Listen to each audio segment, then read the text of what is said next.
My name is Jonathan McKay, and I've been a paramedic for 23 years, mostly specializing in very remote places.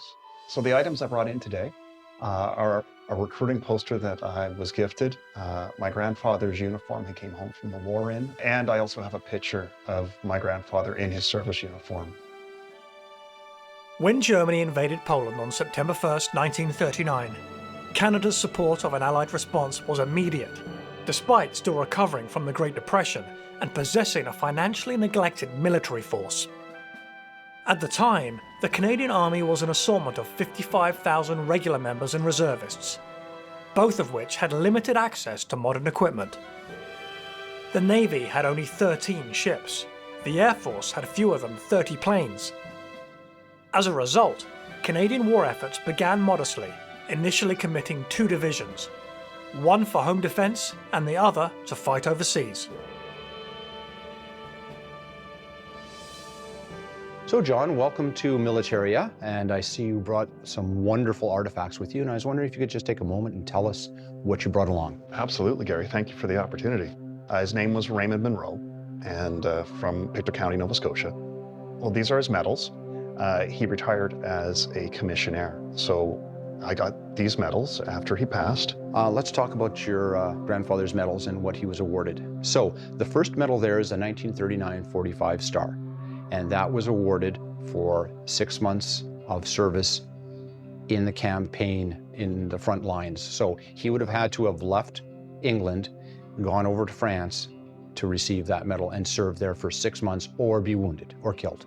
So then the second medal is the France and Germany Star. So that's for the whole Northern Europe campaign. And they only had to serve for 30 days for that. Okay. The next is the Defense of England Medal.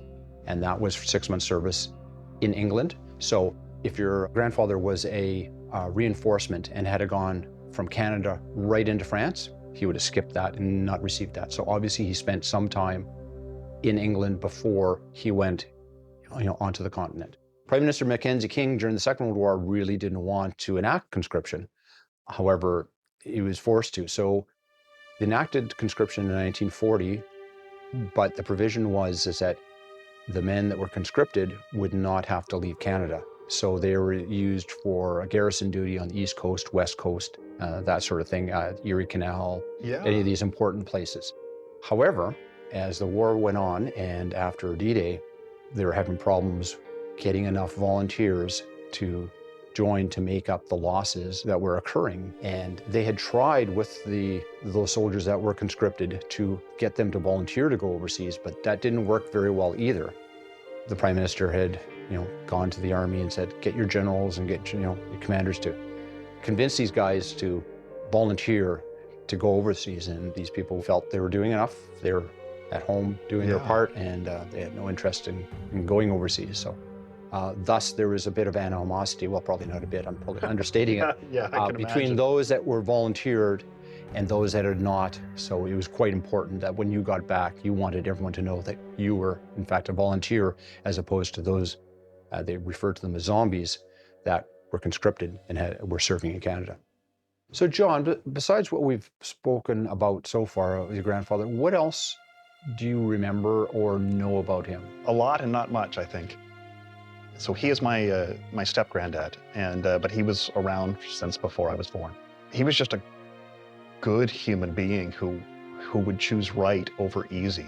I know he ended up leaving the police force at one point because he caught other officers in a something that compromised the force, and he chose to leave himself after everything went down. He didn't speak much about the war. He was quite proud. Like, I remember Remembrance Day, we'd see the medals, but he didn't speak much of the war. And it was only after I became a paramedic. And the reason I say that is I've experienced that many forces people will talk to me like I'm not fully civilian, and I am. I'm not claiming any, but I've had some sharing moments with veterans that have really touched me.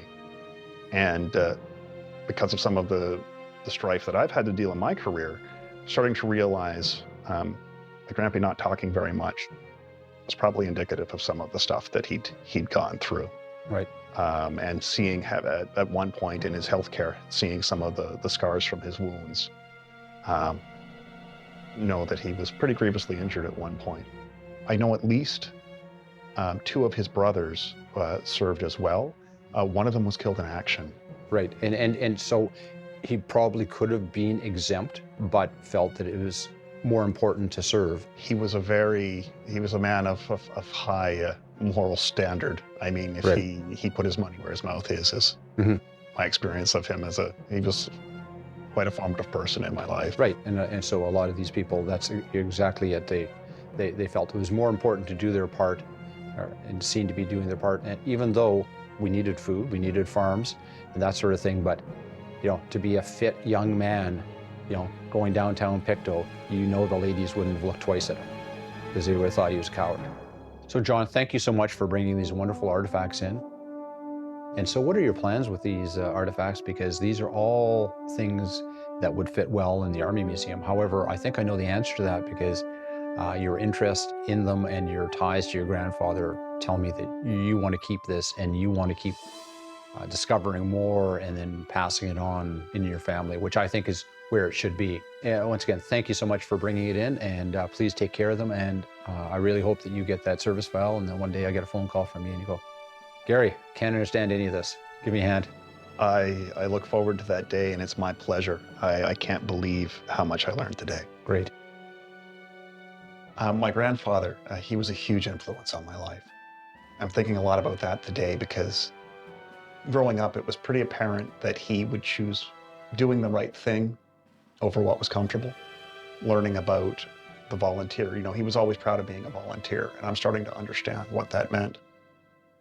And I can only imagine what he would have felt, at the prospect of going to war, but yet he did it.